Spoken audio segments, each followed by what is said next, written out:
Welcome to Grateful Gwen Goodreads, where we are continuing on with The Art of Being, Recapturing the Self by Laroze. Do nothing. Do nothing? Impossible. To do nothing for a weekend, for a few days, why not? But to do nothing at all, that is something I just cannot envision. Who is speaking?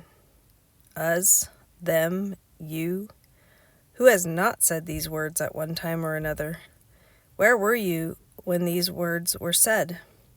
If you were at the peak of your most active, dynamic, energetic mode, then yes, everyone agrees to do nothing is hell. Precisely, to do nothing is a negation of all that you've done, of the energy and tension that you have endured to earn a sense of an active life. In fact, from your regulated, organized, structured existence, where each instant corresponds to a specific activity and where emptiness is tracked down and each void immediately filled, you cannot imagine doing nothing without becoming filled with terror. Just imagining idle hands makes you panic. Doing nothing is easier said than done. Raymond DeVos. Your active life is actually a succession of tasks to accomplish that give your day a sort of framework. From the moment you get up to the moment you lie down at night, the events of your day, which consist of duties, problems, and worries, are viewed as obstacles to overcome, the resolution of which is key to your existence. You must always look for ways to advance, build, create. People are programmed to move forward, and any pause in the motion is viewed as a sort of check. Doing nothing, strictly speaking, therefore has no place in this logic. It makes no sense. Time that is not spent accomplishing something is viewed as dead time, with no reason for its existence. It's not viewed as a pause that can restore the energy and vitality so necessary to us. The first thing that we do when we have this dead time is to immediately fill it up with the first chore that comes up, or if we're well organized, with a chore that has been saved for this rare occasion of downtime. Organizing the closet, for example, is one of the unimportant activities that we leave for moments when we have nothing else to do. The act of putting away your things is a satisfying activity in itself, calm, neat. It allows you to reflect on the world, on your past, your present, the time that is now passing. Often we hear, when I have a spare minute, I water the garden, do odd jobs, I take advantage of my free time. The fear of emptiness dominates people's lives. Emptiness is a hole that could drain away all our useful energy. It is essential to plug this hole up. Breakaway. You got what you wanted.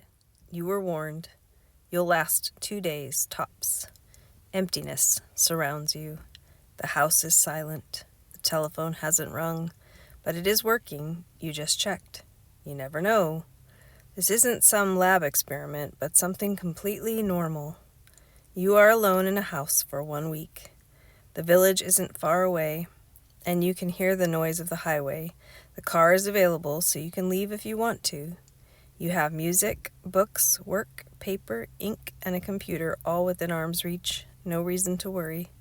But still, a whole week, that could be long, especially when you have nothing concrete to do, no project to hand in, nobody waiting for you. You are surprised to find that in preparing for your week in the house, you packed 1,000 useless things, as if all these objects are charms to protect you from boredom, loneliness, and silence. Once inside the house, you are your usual self, incapable of sitting still for the first few hours. You give yourself a tour of the house, opening all the closets, examining the drawers, inspecting the secrets of all the little boxes, gliding your hands over the piles of sheets, dreaming in front of the cupboard of fishing gear. The very first thing you do is take off your watch, and then you put it back on your wrist almost immediately. Let's not go overboard. After all, this experience doesn't all come down to your watch. A glance in the mirror reassures you of your good intentions. You're not crazy, not unreasonable, although it's true that a mountain of work is waiting for you while you are going to spend a week doing nothing. It's not a bet, nor a pride thing. You've simply decided to take a break because it seemed necessary. Reactions to your plan are mixed. Those who know you doubt that you'll be able to do it. But do they know what you're looking for? Do you know what you're looking for? Wearing the landlord's hat, you leave the house to visit at the garden. Once again, you have a look at all the nooks and crannies. You inspect the flower beds, the thickets, the undergrowth, the vegetable garden, the fish pond. You pluck 2 or 3 withered flowers, tighten a tap that was dripping, then rush toward the outbuildings. There in the dark and the dust, empty rabbit hutches and a stable await their guests. You observe your surroundings, the color of the sky, the perfume of the wallflowers. Your feet crunch on the gravel, and then you return to the silent, echoing house, where the only sound is the ticking of the old clock. You've done all this once, twice, and now you feel like you're walking in circles. You think of all that you've left behind in the real world, the laughs, the tears, life. Your reflection in the window stares out at the lonely garden. The sigh that you exhale from the depth of your lungs is unusually strong.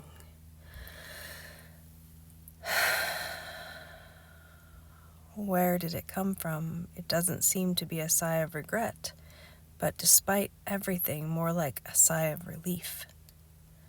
Relief? Of course, why not? You are really benefiting from this week of relaxation. Seated on a threadbare armchair, you take a book from the top of your pile.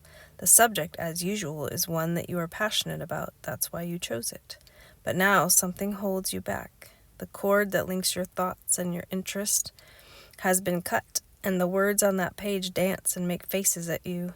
Your attempt to concentrate on this book is in vain, and it's useless to force yourself. The book slides from your hands without you even realizing it. What are you doing? Nothing. That's exactly it.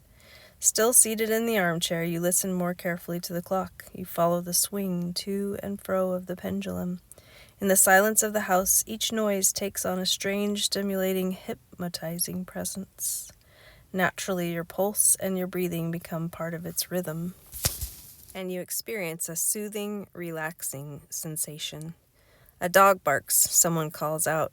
You jump up like a spring, like an excited child. A curious neighbor has come to ask if you need anything or if he can do anything for you. No, he can't do anything for you. You think, with a hint of regret, nothing at all. The man leaves, and as a beggar attacks food, you glean the hints of his presence, the smell of his hunting vest, of his pipe, and of his dog, his canine twin. And then in a few minutes you are filled once again with your own solitude. Wandering around the house, you rub your hands together vigorously. You suddenly feel determined to do something, but what? You've practically giggled out loud. Okay, you hear yourself say in the austere silence of the house. What if you sang a little song? Your voice echoes, uncertain, ridiculous, absurd. Once again, it falls silent. It's probably the first time you've ever experienced such a thing. You feel like writing down your vivid impressions. Your notebook is there, blank, resting on the table in front of the garden window. You've prepared it for this purpose. A poignant account of my experience, a true anecdote. But nothing, absolutely nothing, comes out of your pen. Not even a few sentences that sometimes help you get on the right track, like singing exercises to warm up the singer. Deprive the most modern and beautiful machine of oil, and it will jam up. All of this happens in just a few moments, almost without realizing it. You grab the keys to the car, quickly stuff a few things in your bag, and you'll come back later for the rest. Close the door behind you and open the gate to leave. But at the last second, you turn around. Something holds you back. The gardenia. A flash, a presence, an aroma drifts in, arrestingly powerful. Then it's gone, almost as quickly as it came. Instinctively, you sweep the room, trying to discern where it came from, but nothing seems to have been the cause. Was it a mirage? Maybe. Sometimes in thinking about a scent, you imagine that you actually smell it, but just now it seemed real. A fragrance was there, strong and clear, and here it is again, now even stronger. You recognize it, but you can't place it. It's more than just a scent, a perfume, the perfume of a flower, a pungent, troubling flower, but you can't remember what it looks like or even its color. Leaning over your open book, you attempt to continue reading, but the sweet perfume slides between your eyes and the words, dancing like a reflection on water. You decide that you have to clear this up. Your nose leads you, nostrils quivering, along the trail. The scent is hard to follow. It appears only to disappear just as fast. It's playing games with you, but little by little you direct yourself toward the source. There it is, the bouquet in the vase. That's where it's coming from, a combination of white petals and the leaves of the lilac. Delighted, you approach it. What a disappointment. It's not that one, not exactly. A bit irritated, you continue your search. You go through the rooms one by one. In the somber office, you discover, beside the window, against the light, a bushy plant with shiny, almost black leaves. But it has nothing to do with the gentle scent you seek. Just before closing the door, nevertheless, something makes you retrace your steps. Nestled between two leaves, it appears, newly opened. Its fleshy petals, white as snow, are still crumpled. This is the one that sent the first vibrant call that pierced your soul. This is the one, the desired, the awaited, the gardenia. Silence. The songs of the birds wake you in the morning, or more precisely, one bird's song. A long, warbled, solitary song. A song for no reason, for no one. You might as well get up. Rays of light dance in the cold room as you clear your throat, just to hear the sound of your own voice. Around you is only silence. You think about the town in the distance. Sometimes the house seems completely quiet, but it only lasts 2 or 3 seconds at the most. It's like a wave that surges back, leaving the beach smooth and serene in the space of just a few seconds. A random pause in traffic, movement, and words. Suddenly, people, expressions, houses filled with people are revealed, and noises that are normally inaudible, like the sounds of the garden, flow toward you. Here in this house is only silence. Thus, you should hear and see everything, but your ears are clumsy, your view fogged. Not only do you not hear or see anything, but you bump into furniture, trip over yourself, become irritated. Everything seems too close, too heavy, too cumbersome. Feverish, agitated, that's what you are, the opposite of relaxed. You slept poorly last night. The sound of your own heart invaded the room because of the silence. Silence. What is silence? If you ask the question, the answer you'll hear is when there isn't any noise. The absence of noise, that's the theory. But silence is something else, beyond the absence of something. One time you heard silence, real silence. Was it the Khafre or the Khufu pyramid? You can't remember anymore. However, you do know that you climbed, heart beating furiously alone with the guide on a steeply angled passage into the core of the pyramid. 20 times you hesitated, legs like rubber, overcome with panic. What were you afraid of? Silence. Just silence. A silence like you have never heard. Yes, heard. This is a silence you can hear.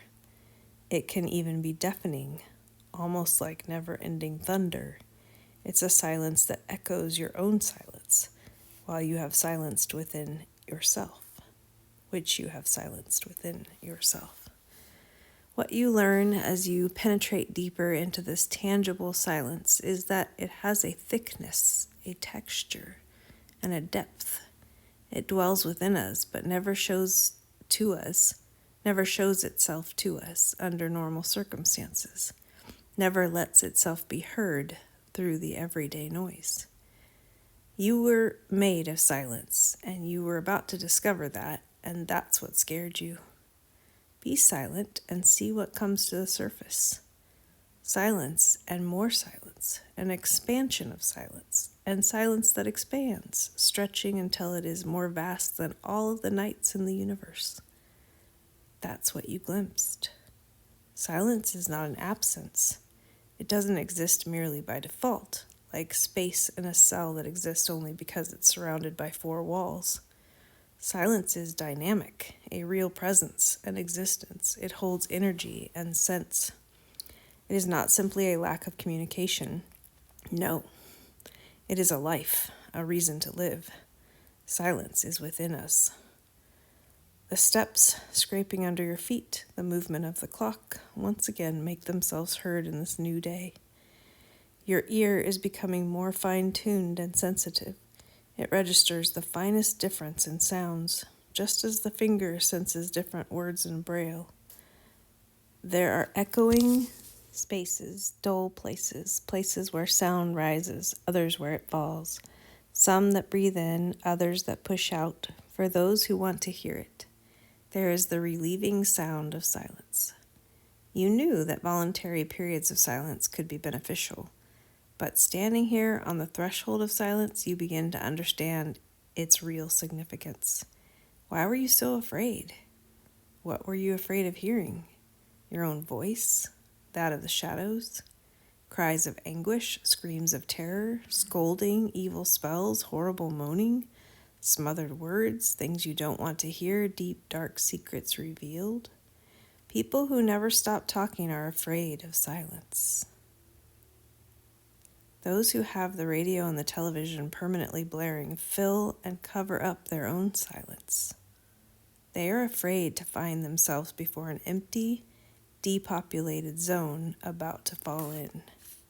So between themselves and the world, these people put up bridges of noise that they can hold on to and constantly strengthen it with new phrases, new noises, and new words that, even if they are devoid of sense, keep them from falling into what they believe is just emptiness. There is silence, and this silence, they don't know what it is anymore. We don't even know what it is anymore. Sitting before a steaming cup of coffee while slowly buttering your toast, you try to let silence play its game. Silence could be a laugh that suddenly bursts out from your throat, shaking you in a liberating spasm. Silence could be one word, just one word, or even an idea that comes from nowhere, from the deepest part of your mind, or from anywhere. Why not? Just as a bird lands on a branch, silence can be an image, a memory, a sudden desire. I will speak only in the presence of my silence. Let's try it, to speak only in the presence of our silence. It's a strange notion, but let's try it all the same. Your mouth opens, then closes again. You have nothing to say. That's normal, because silence, no, that's not it. It's your tangible silence that you feel within yourself. Simply speaking, in this silence, words become rare, even non-existent, at least at first. You don't know what to do with the silence. You feel awkward with it. Silence is not some kind of monster, because it is within us. It is part of us. But it is a part of us that we are not familiar with. So there is a hint of strangeness about it. If we let it have its way, silence soothes our thoughts. It fills our spirit. An incense spreads in a room. It unfolds into all surrounding space. Barriers built by words fall.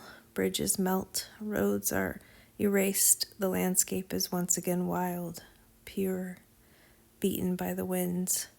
It becomes a land where here and there signs emerge that are part of a new language, a new way of life. Speaking in the presence of silence, you can stop the word games, the silly back and forth between people, the rogue waves that cause interference in the communication of silence to silence. These trivial words, which seem more like noise than sense. It is necessary to come to terms with this silence within yourself and outside yourself. And to do this, you must stop the game of interactions. Silence allows you to extend your hearing and listening beyond the field of your ears, beyond your entire self, beyond the confines of the world. Whereas noise shrivels you up and makes you recoil. Silence teaches you expansion of thought and of the body. Deep thought once again becomes acquainted with language. Words anchor themselves in the earth of silence and push their colored stems toward the sky. Music. A sonata spreads out in the room, familiar. Sometimes it sounds distant, according to the whim of the movements of the house. You half listen to it, but you know it by heart. It's been so long. From time to time, your own voice emphasizes a chord, accompanies it like a counterpoint, then abandons it because you're already someplace else. This melody is like a too familiar face. You no longer know its contours, and the spirit of it escapes you. At its base, it is a pleasant sound, a finished music canvas, and you think it can bring nothing new to you. But while you're preoccupied with something else, suddenly there's a chord. You suddenly imagine a pianist's hands arched over the keys, his body tense, his breathing even, that recaptures your attention. It's the first time you've ever noticed it. The first time? How could you have been listening to this melody up until now, and did you know how to really appreciate it? Listen. Immediately, you settle in a comfortable position away from anything that could prevent you from listening carefully. In a back room, in a big armchair, you sit with everything that could augment your listening experience within arm's reach. A comforting drink, a smooth cigar, a window opened over the garden. You have to know how to give yourself up to the music. You have to put yourself in a position to welcome it and make yourself available to it. To feel filled with the resonances of music is not an easy thing. You must accept the blossoming of unknown sensations and forgotten emotions that ring in a new way within you. Beyond the choice of music itself, it must be by instinct. To choose a melody and let yourself be carried away by it is to force yourself down a secret path of your soul. It is vital to develop keenness of listening. Solitude. You were just talking to yourself. Yes, you were. No use denying it. You heard your own voice echoing in the big living room. Anyway, it's not the first time. Sometimes you talk to yourself in a sort of inner monologue. You encourage yourself, you congratulate yourself, you joke with yourself. Sometimes you address yourself as a kind of superior to whom you must stand up and prove yourself, to whom you address particularly colorful tirades and offer unanswerable arguments. Of course, in these you are always absolutely correct. You, the solitary orator. And all of this happens as you're strolling around naturally, because let's not forget, you are a normal person. Even though you talk to yourself, even though people who talk to themselves make children giggle, like some kind of clown with a sad face uttering silly musings, it makes the little ones laugh, albeit nervously. Up until now, you've never known solitude. You've occasionally glimpsed it as it approached you, forcing you to spin 180 degrees to avoid it. You've also crossed paths with solitude at other people's houses without wanting to meet it at all. You've always feared it, in a way. Isolation, rejection, entrenchment, emptiness, nothingness, fear. This is how you imagine solitude, with a capital S, something that makes you hit your head against the wall. Here in this house, there has been nothing but solitude. Let's say that this is the time for solitude, that you are conducting a solitude experiment. Even if it's no big thing, even if it offers you only a glimpse, a mechanism has been switched on.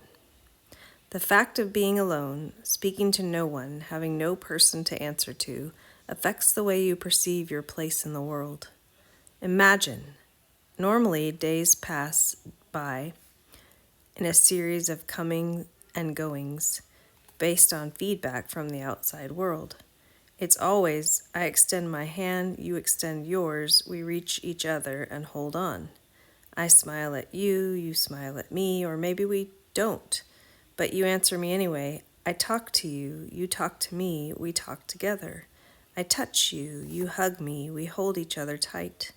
The other person is there with his thoughts, his physical self, sending us real, concrete, physical perceptions.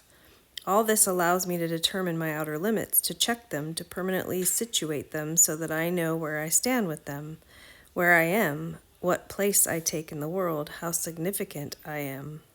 The absence of contact, whether it be by word or by touch, you just almost squeezed your own hand to feel your own body as if for the first time, makes your outer limits a little more fluid. Your flood of thoughts slows down. This is the reason why you've caught yourself talking to yourself vehemently.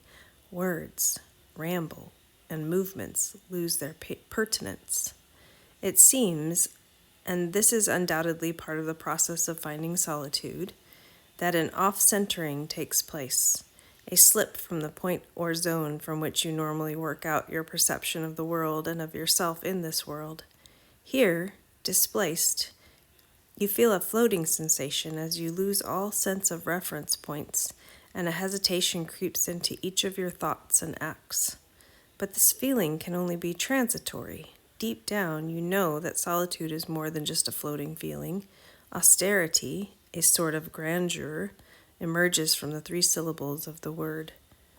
You even begin to be aware of a certain clarity, a precision of contours to such an extent that just pronouncing the word causes you to straighten your collar, hold yourself more correctly. So what is solitude? Something serious that expresses itself as a posture or an attitude.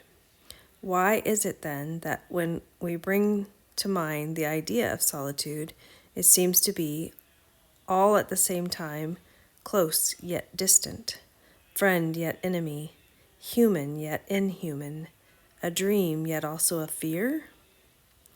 Undoubtedly, it's because it speaks of another self that is found outside you, outside your vain egocentrism.